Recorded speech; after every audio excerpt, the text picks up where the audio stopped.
Sportsline Podcast has reached the back-to-school season. Thank you so very much for checking in on the CHCH multimedia platform. I'm Bubba O'Neill. Well, as you know, this podcast is a space for the many extraordinary athletes, coaches, executives, and broadcasters who got their start in sports right here in the Golden Horseshoe, and they continue to make their mark in our community. Talk about a talent. This product of Forest Heights Secondary in Kitchener became a CIS standout on the football field at McMaster University. Now, following an outstanding stint with the Marauders that included a Vanier Cup, Mike Daly was drafted by the hometown Tiger Cats, where for nearly a decade he represented the franchise with his high level of play on the field and dedication to others off the field. Now retired, his talents have him coaching, and he's breaking down the Canadian Football League with yours truly at times on the Ticats Audio Network. Time to bring in my good man, Mike Daly. Thanks for joining us, partner. Hey, thanks for having me, Bubs. Always good to keep talking with you. You seem to make this everyday thing now, you and I going back and forth, right? Still chatting about the sport that we love so much. I gotta ask you, how's life? It's good. Like you said, back to school. Mm-hmm. So today was I got to drop my kids off at school, and it was the day one. I live in Waterloo now, so that's first day of schools today, and dropped my daughter off and my son off. It was chaos there. There's crying kids everywhere. You're trying to get them all organized, but now everybody's back to school. My wife's a teacher, so I'm alone in the house while I'm working throughout the day. So it's a little bit less chaotic, a little more quiet. They just didn't want to go to school? Oh, no, they were okay. My kids were okay going to school. They're used to it now. My son's in grade 1. My daughter's in SK.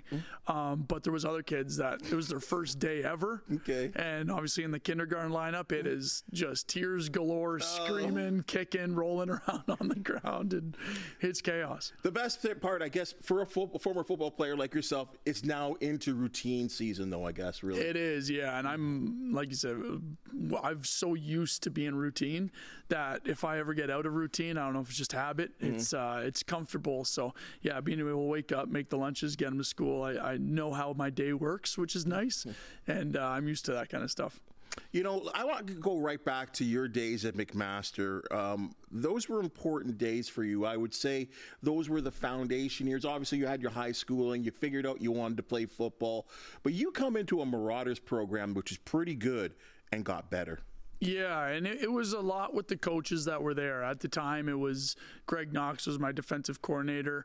Mark Forsyth was my defensive backs coach. And in high school, I didn't play a ton of football. I really didn't know what I was doing. I was more like a rugby and hockey player growing up. So McMaster is where I learned how to play the game and the understanding of the game. So Greg Knox was a great DC for us there, and he taught me a lot about what it was to be a defensive back, and I played safety there, and so did he with Calgary Stampeders. So I learned quite a bit from him. But yeah, those were definitely the years where I started to think about what I was doing out there on the field. There was a lot of years before that where it was just I was out there and they'd throw the ball over there. I said, okay, I guess I got to go run and tackle that. So I started to understand the game at Mac, and you know, we had a good team and a good set of coaches, so it was a lot of fun. You played in what some arguably say is the greatest university game of all time at BC Place. Still big memories for that? Big memories, yeah. Everybody says the greatest game, and I was just stressed out the whole time. And I say stressed out jokingly. It was just a regular game for us, but it was one of these ones where we were up big to start, and then we let them back in. So you could imagine the feeling on the sideline where you're just like, oh man, okay, we got to dig deep, and then it goes into overtime, and then to double overtime, and you're just trying not to make any mistake because you're like, one mistake at this point could be the game. So, yeah, it was a lot of fun. The biggest thing about that is at the time of the Vanier for university football players, it's also finals season. So you're trying to write your final papers. You're trying to do your exams. And it's a hard thing to balance when you're prepping for a Vanier Cup in a different city. We were BC at the time, in a different city throughout the entire festivities of the week, because at that time, Bubs, it was where the CFL and the Vanier were played back to back, right? So it was in the same city, and I miss that they do that. And we can I don't know why they don't. It's dumb that they don't do that anymore. But it was a lot going on, and I remember I had a couple profs that were like, "No, we're not giving you extension. you're a student first, so you better finish this, I think it was a 25-page paper that I had to do throughout the week of the Vanier. And, being a football player and a student at the same time, obviously I left it all until last minute, right? So I had to fill out all of that stuff. But it was chaos. But, yeah, it was a whirlwind. Looking back on it now, though, those are some of my friends for the rest of life. So it was fun to do it with them. And you beat, and as I should have said from the beginning, you played Laval. Yeah. To this day, still a national powerhouse. Probably McMaster's still a good football team, OUA team, but Laval were heavily favored in there. And the way the game played out, as you said, was just like a knockout game in front of a massive crowd. Yeah, there was a lot of people. And again, because they did it on the same time as the Grey Cup. So it's super beneficial to have those back to back. But yeah, the nice thing that we did in preseason that year is Laval picks and chooses who they want for preseason. So they'll invite them down to training camp. And so they invited us down knowing that we were going to be pretty good. We had Kyle Quinlan at quarterback who was awesome. So we went down there for training camp. So it wasn't as much of a shock factor as most teams have when they get to those national finals like the Vanier, where you're playing a team like Montreal Laval, who are those powerhouses. We had a little taste of it in training camp and realized as we left training camp in the preseason game, we're like, oh, we can play with these guys. It's really not that much of a different game. So going into that Vanier, we were as confident as could be and showed it at the beginning. Obviously let them back in, like I said, but yeah, it wasn't a shock factor for us. And, big bad Laval for sure if we hadn't gone there preseason. But we went there, we did really well. So it was, okay, these guys aren't really that much different. Best part about it, and I don't know how you feel about this, and I know when I go to watch a game at McMaster, when you go to Ron Joyce Stadium, there's that big plaque up there. You will never not be reminded of that, right? It's there forever. It is, and it's huge, and that's because it's the only one. So, hopefully just for my alma mater, it'll more will come up there. But it is really cool going back there. Like I said, in university football, those are your friends that you make for the rest of your life. Still guys I hang out with today that we get our kids together, I see all the time. So to have that reminder every time we go back there is really cool. Because it's a little different when you get to the pros. It's, you're not seeing them at class. You're not seeing them throughout the day. It's just a business side of it. So really cool to go back to Ron Joyce all the time. We just played there. I coach at Laurier, and we played there week 1 this season. So going back through the halls, seeing all the people that were still around when I was there, it's cool. It's nostalgic for sure. I don't think this is a surprise to you, but I will say this. You were a 6th-round draft pick in the Canadian Football League, 2013? That's right, yeah. Not a lot of 6th-round draft picks play for a decade. Yeah. You got to be pretty proud. Yeah, I was proud. I always make, so Drew Alamang, the head of Canadian scouting for the Ticats, a good friend of mine now. I really got to know him, but I always joke with him where, hey, you should have taken me earlier. I definitely, I know you left me for a 6th round and whatever it might have been, but no, I am proud of that. It's, I was always just trying to learn football as I was going on. I didn't start playing it till grade 9. Didn't really know what I was doing in grade 9. Was hit or miss. So I didn't really learn the game until my first year at university. I was just running around trying to figure out how to translate hockey and rugby into football. So I was proud of that. But it was also another situation where the Ticats and Drew Alamang, like I said, it was Sean Burke at the time. Those two were unbelievable at developing football players. And in the pro sports world, you don't really see that all that much. You see guys get drafted and it's like, okay, are they going to work out this year or next year? No, let's get rid of them. Right? Drew Alamang, Sean Burke are awesome at saying, okay, he has something that we can see. And for me, it was my football IQ. He knows the game. He played multiple positions at Mac. So let's bring him in. He can learn it and he can get better and understand it. And they did similar stuff with a Stavros Katsantonis, who's now, right? It's these high football IQ guys that, I tested okay, but not off the charts. So that won't get you a high draft pick, right? Same thing with Stav that I was talking about. But Drew and Sean, they see more than that in those players. And I'm thankful for those guys being around, but they were the ones that gave me the opportunity that allowed me as a 6th-round pick to play a long career with the Ticats because of, what they saw in me. So I'm proud of it. But also, I wish, the higher you get drafted, the bigger your signing bonus is. So I always wish it was a little bit higher. But no, it worked out, and it was a good time. Was there any kind of aha moment when you're a pro and you're saying, I can't believe I'm playing pro ball? First year, no, it was a whirlwind. My first year in the pros, absolute whirlwind. Second year, I got a ton of starts on defense. And once I started making some plays, I was like, oh, okay, yeah, like I'm starting to get comfortable with this.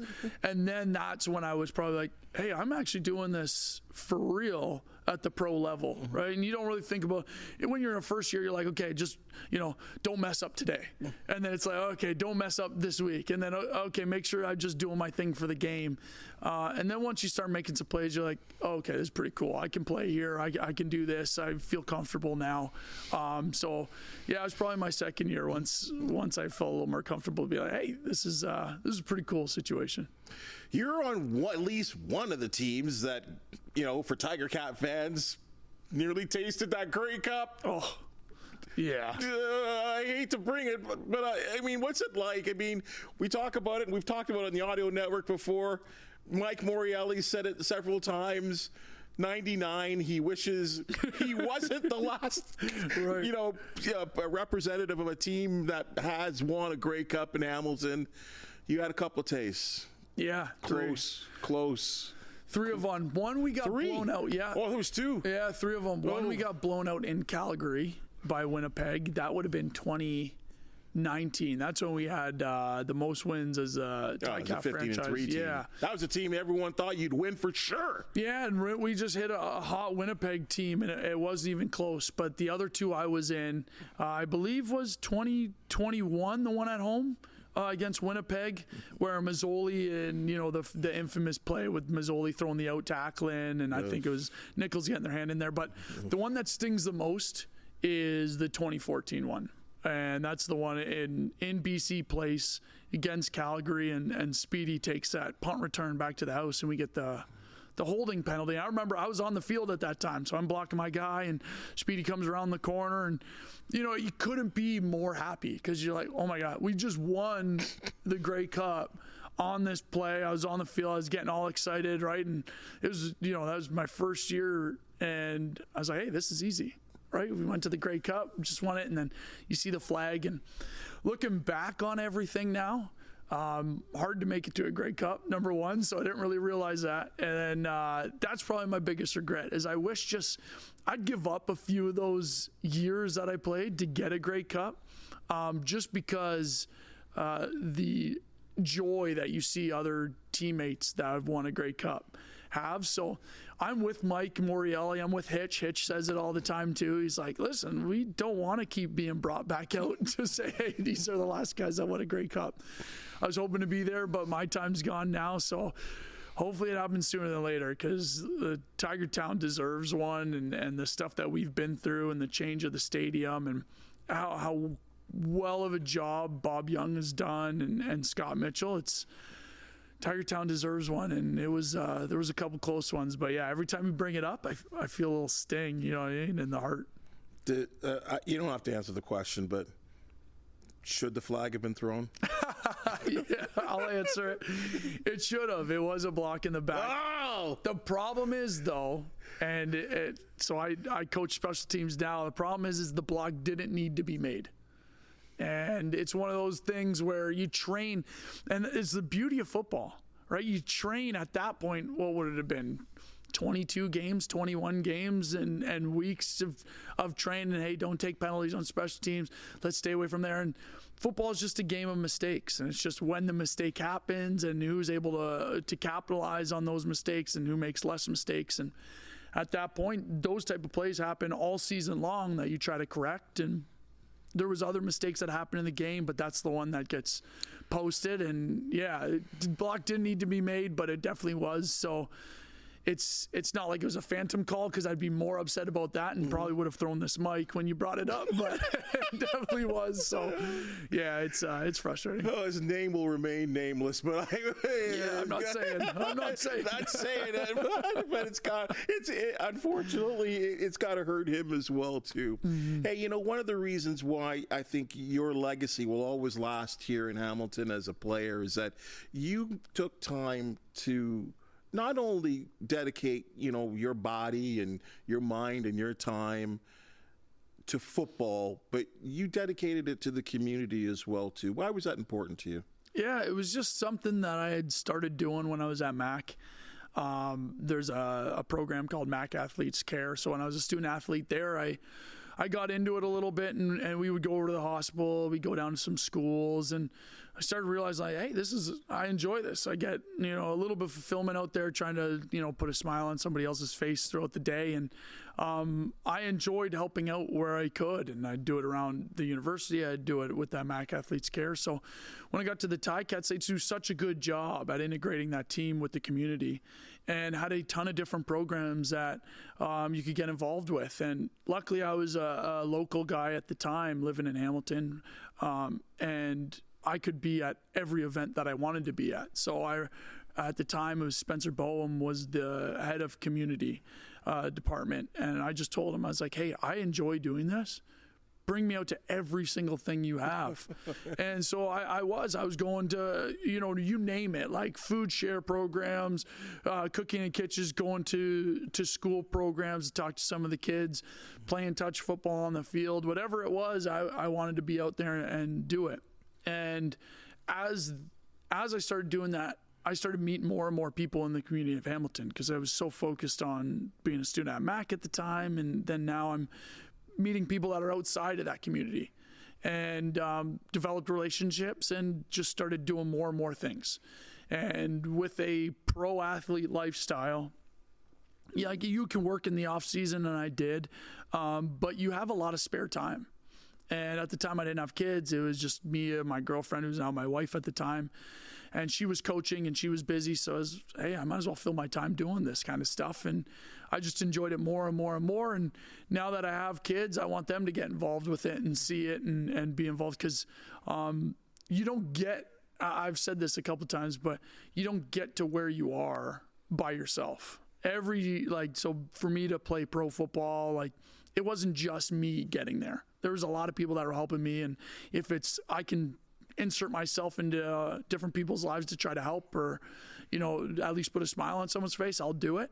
And I keep trying to be involved as much as possible now, but I enjoyed every moment of it. And I can do it as much as I can now, but to have the Ticats backing, to have McMaster's backing and be involved in those programs, that'll stick with me for the rest of life. That's why you win the Tom Pate Award as someone that represented the team, that took time out, that gave back. I know it's an award, but to be recognized by the Canadian Football League, what a special moment that was. I remember I was right there when you got that award, and I was just like, good for you. Good for you, dude. Yeah, it was cool. And a little background knowledge there is, when I won that award, so the year I won the award, I was dealing with a pretty bad injury, really the injury that ended my career. I ended up having pretty bad nerve damage in my neck. It was, I believe it was week 2. It was week 1 I heard it against Winnipeg, and that was in that Grey Cup year, the 2021 year, I believe. And I was out for the majority of the season. I really lost movement in my arm for about 7, 8, 9 weeks, I believe. I couldn't lift it up past my body at all. Wow. And I had my kids at the time too, and I couldn't pick them up. And I was like, whoa, so it was a real low moment for me, where I was pretty stressed out, and I just was filling my time with treatment and doing as many of the events that I could, because I wasn't practicing, I wasn't playing. So I had all those opportunities to do that. And then sure enough, I ended up getting healthy, and that was the day before the Grey Cup, or 2 days before the Grey Cup, and I was actually healthy for the Grey Cup, so I got to play in that. Had a bunch of stuff taped up, maybe dumb at the time. Like thinking about it now, pretty. You want to play, man? It's a great cup. Yeah, but I wanted to play, and there's an opportunity for it. But I missed the majority of the season because my arm was essentially shut off. So to then win that at the time, it was a real boost of confidence for me right before that Grey Cup, because it was a tough season for me personally, and I wasn't sure, what that was going to lead to, because at the time I think I would have been, 31 or 32, and when you have an injury like that old in football, you kind of see the writing on the wall, and I knew that, my neck and nerve wouldn't hold up for a very long period of time, so I might get that one more game in out of it, and so I was just excited to win that, excited to play in the Grey Cup. So those 2 days for me were pretty emotional, on emotional high. But that's a little background on that. And I was excited, and it was just, it's the icing on the cake. Like I said, I'd still do it. I still do get involved in the community. But to be recognized for it, that's pretty cool. When you make that decision to retire, there are so many factors. And you're right, football is a business. And sometimes decisions are made for you. Yeah. But you had an opportunity to come back for one little stint. And what was the mindset there? Yeah, it was, so I decided, like, after that season, like I said, my arm was pretty messed up. I was nervous about my, my injury and what that would be long term. So I was okay with not playing that next season. And then, sure enough, Drew Alaman calls me. So I'm working, and I've been working all off season. So I was, prepped for life after football and stuff like that. And then Drew Alaman calls me just one day. I was driving home from work, and he calls me. He goes, "Hey, we're about to get into this playoff run. We have a spot, and we kind of need someone to, like, be a, you always hear the term locker room guy, and come in as a vet." And he said, "Do you want to come in? It's like the last week of the season. You can come in. Not sure if you'll play or not, but need someone to come in and be a part of this run." And I was like, you know what? This is exactly what I said to him. I was like, I got to call my wife, and I got to call work, because I'm going to have to organize both of these things. I'm not going to quit my job, because I'm going to need this after. And I need to make sure the kids and everybody's going to be okay, because I was, taking care of them as well. So I called everybody and tried to organize it. Work was like, "Hey, just take." What did your wife say? She was like, first, right off the bat, she's like, "Oh, so you'll have to go back to practices and stuff?" I'm like, "Well, yeah, you know what? I'm going to have to go back to doing that. So I don't know how much I'll be seeing you." And plus with work. So I call work, and so I was like, "Hey, you know what? Yeah, absolutely. Call work." And I was like, "I'll get some, take time off. We'll help you, whatever you need to do." So I was actually, after practices, was taking, like, work meetings in Coach Mark Washington's office, or at the time Tommy Condell's. Like, I was taking work meetings in our coaches' offices and closing the doors, and they were going to do work other places so that I could do it. So it was a whirlwind. But no, it was cool. The best part about that, and I remember the conversation with my wife, was, "Hey, the kids are older now. Once I'm practicing, like, and say yes to this, bring them out to as many practices as we can." So as soon as I started practicing, my wife was down there almost every day with them on the field. So they were a little bit older at the time, and my son might have been, I guess he would have been 4.5, and he still remembers that stuff. So it was really cool to be down there. I had my helmet and all that stuff, so they could experience it. But yeah, it was those few weeks. I think it was 3 or 4 total weeks. That was a whirlwind. And I don't know how we got through it, but we got through it, and it was fun. That must have been real fun, and it was great because it was such big news. Like, Mike Daly's coming back. Hold on, how did he medically get cleared to play? And, like, after what you were going through, it was amazing. And I know, for just talking to other players at that time, it was a big boost for them to have a guy like yourself with that kind of experience and knowledge. And everyone likes Mike Daly, and I think it was great to have you in the locker room. So I'd obviously sort of worked out. I mean, it didn't bring a Grey Cup, but I mean, it certainly boosted the spirits of the team, obviously, when they needed. They certainly, great call by Drew there to get you in there. You talk about retirement, and again, we move on. And the best part about this, I think, is that you've kind of translated your skills, your experience, your knowledge of the game into what's called the Ticats Audio Network. And I think that's you tell me, but this is just my guess from an outsider, from a broadcaster standpoint, and watching guys like you and Luke. You're still in touch with the game. Your body's not getting beaten up. Yep. But you still, that love of the game is still coming out. Yeah, and that's when I was approached to do that with the Ticat Audio Network, and I initially started on the game day with Courtney Stephen.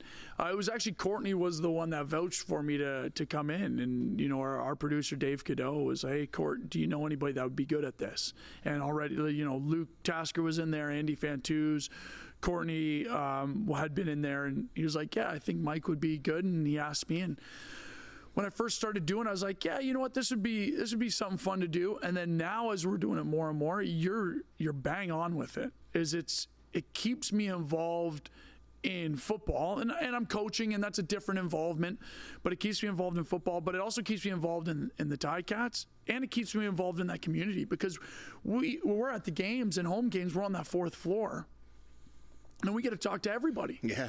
Right? And sometimes it's a little loud when we're trying to do our show and we can't get through it. But it's a really cool way to not be as involved as being like a coach for the Ticats or anything, because that's a different lifestyle completely that I don't really want to get into. But to be able to go there, do it once a week, be involved with that community, get my fix on football, and talk objectively about what's going on the field, both teams, and hang out with you. It's a lot of fun, and I enjoy it, and it's like a social aspect for me. It's keeping me involved with the Ticats and everything that I've done there, and seeing the people that I developed those relationships with the community. Mm-hmm. Most of my games, I always laugh because home games, we have the crowd, everybody's there. There's so many people to talk to. So I actually watch less of the game, and I have to kind of pay attention. And I'm pulling you here and there too. They want to talk to you. But that's because of all the relationships I developed as a player, and I love those. Mm-hmm. I love those conversations. The away games, those are the easy ones to do because you're just locked into what's going on. Mm-hmm. So it's one of those things where it stays involved. I enjoy doing it. It's once a week, so you get the taste, and then you can leave and disappear for a little bit. So I'm thankful for the Ticats Audio Network, and we keep building, and we now know people are coming up to us constantly saying, hey, love what you're doing. Hey, love what you're doing. So the audience is building, and a lot more people are listening as it goes on. So I'm excited to see where it goes, but it's fun while we're doing it. What's really fun for me from a standpoint of just the broadcaster guy is watching when people like Simone, like all these players that you played with, and we have this alumnus of distinction, and they bring back guys, and many of them you've played with, and I just sort of introduce the segment in a lot of these cases, or even when we're on the field or whatever, I just like to sit back and watch you guys and listen to you guys talk as former teammates. It's such a thrill for me. And you hear it all the time. It's what do you miss most about playing? Like, what do you miss most about the professional athlete lifestyle? And what it is it's the locker room. You hear that all the time. Right? But how do you put that into context? What does that mean? You always hear that, I miss the locker room, And it's honestly just hanging out with your buddies, right? Like how we're sitting down talking about whatever, that happened day after day after day after day with different people. A football team is so big, you could talk to somebody new every day and not get through everybody. So you're just joking, you're having fun, and you just talk about anything and everything, right? The MJ Jordan argument comes up all the time, right? And people are fighting and arguing and stuff like that. So that's what you miss the most, so that when now those alumnus distinctions come back, or the people that are working with the Ticat Audio Network, you spent the majority of 10 years with these people, and now you just get to have those conversations again. And that's what I mean. That's what I love about it. It's the social aspect that you get out of it. And to see those guys again, like you can just tell when we get together, it's, you know, we can't say everything on there. No, we would want to. I'm saying that right now. Yeah. And as soon as that segment's going over, that's why you see us stand up, walk over into a private little area and have those conversations. But it's awesome. It's awesome to talk to those guys again. Got to give it a little plug only because it's exactly what you're saying there. That Morreale and Hitch podcast is that to a T. And sometimes they go a little over the board because it's just YouTube, but and it's not like network television. But boy, some of the stories, boy, man, like, and anyone that's played professional sports, you would know this, male or female. It is, I mean, there's something about the wins and losses, but the practices, the parties, the family get-togethers, there's always great stories that come of that. Yeah, there is, and you're right. The Morreale and Hitch show, that is as close as you can get to it, and I'm sure they're even censoring a little bit of it, but it is that's exactly what it is, and that's why it's so fun to do it. Like, you get out there and you take your job seriously as a professional athlete. You want to be the best on the field at all times, but when you get off the field and into the locker room, like, you just turn into a big kid. So I was lucky to just be a big kid for 10 more years of my life playing a game. So you see that come out when you meet up with some of those old teammates. Speaking of big kid, I felt like a big kid a couple of days ago. This Labor Day Classic felt different than the rest. And I don't know this, I mean, the 25,000, that was the biggest crowd they've had in a number of years now. And we've seen this before. Even sometimes when the Ticats and whoever they're playing, it's a close game. There are fans that start to leave or whatever. And you hear me sometimes like, "Where are you going?" And they're like, "Gotta beat the traffic." No one wanted to beat the traffic this day. No. This game was awesome. Yeah, and I think a little bit of it, too, was just the struggles that the Ticats have been having this season and of recent seasons. And then all of a sudden this Labor Day comes in, and we've talked about this a million times, but people really only care if you beat the Argos on Labor Day. And they truly did. And it was such a good game from start to finish. And, like, I know personally, you and I were sitting down talking about it throughout the game. And it was just back and forth, big play after big play for the Ticats. You're like, holy cow, like, this is a different feeling game. And to have the crowd involved early and often was a lot of fun. And at the end of that game, we always have that post-game show where we get to talk to Coach Milanovic and the player of the game, and Tasker and RJ as well. And you could tell how much fun we were having, because you're like, that was an awesome game. That was a lot of fun to be a part of. The fans were in it the entire game. And we were itching for that a little bit, right, for a home game. So, yeah, that Labor Day was one of the more fun ones I can remember, especially since being an analyst. And as a player, I've said this multiple times, those are my favorite games to play in. So when it is such a good game like that, and it's a nice day, and everybody's out there and sticking around, that makes the atmosphere awesome. And, we could feel it, that's for sure. I'll end on this here because Tiger Town would be very upset with me if I didn't throw this question to you. We've hit that point of Labor Day where they say in the CFL, like, I mean, it's so old, but it's been around for so long, and it's said all the time, the CFL really kicks in at Labor Day. The stretch drive is here, 6 and 7 games for most teams remaining. Ticats with 3 wins. Do they got a chance to make the playoffs? They do, and the reason people say the season doesn't start until Labor Day is because before Labor Day, you have to treat it as a big, long preseason where you're trying to figure out your team, trying to figure out your roster. There's guys coming in and out. Okay, we have never tackled in training camp. We've never tackled in practice. Now we got to figure out in a game, can guys go out there and be physical? And that's a hard thing to quantify when you're just in practice tagging off on ball carriers. Nobody's going to tackle in practice anymore. That's just how it is. So you can't figure out all of that stuff until you're 5, 6, 7 games into a season. That's why they say it doesn't start till Labor Day. And what you see is typically the team that wins the Grey Cup is the one that gets hot from Labor Day on. You need to be the hot team that's rolling into playoffs. And Ticats have a chance. After that win against the Argos, what they did in Winnipeg, where considering where they've been at the beginning of the season, there was a big time energy difference in that Winnipeg game. They didn't end up winning it, but there was a huge energy difference. They could have won that. They could have, for sure. Yeah. And making plays all over the place that you didn't see them make before that.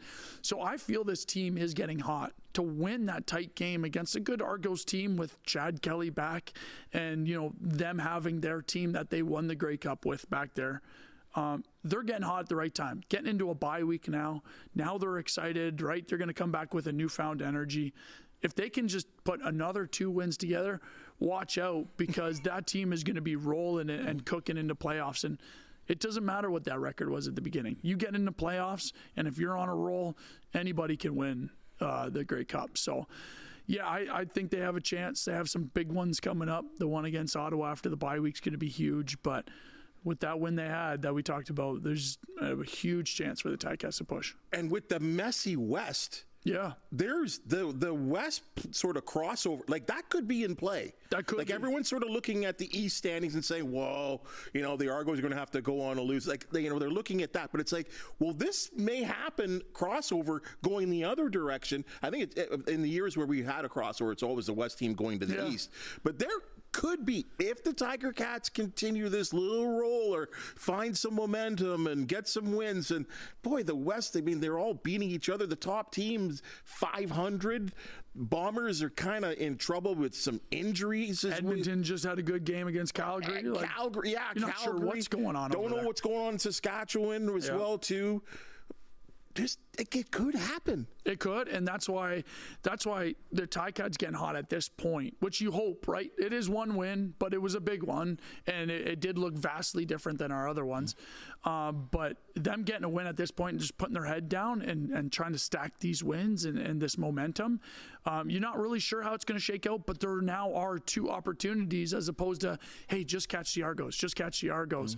Now there's more things opening up. So, yeah, I know we were down and out probably 2 or 3 weeks ago where we were like, oh, man, is it going to be one of these? But there's a newfound optimism, I think, at least in the Ticats audio network. I know there's a newfound optimism, so I hope that radiates throughout Tiger Town. Well, hey, what's radiated here is just your attitude and your expertise about the game. It's a pleasure for me to work alongside you as well, too. It's been awesome to watch your career as well, too, especially as that guy, that maybe, like you said, wasn't the fastest or whatever, and you did everything right, and that's the best part about it. So it's been a pleasure to watch you play on the field, a pleasure to work with you now and get to know you as a man and as a former football player and a dad now and a husband. It's been a pleasure, Mike. So thank you so much for joining us here on the Sportsline Podcast. Yeah, thanks, Rob. Listen, it's fun doing this every single week with you. It's fun doing these other things with you too, and you just radiate energy all the time, so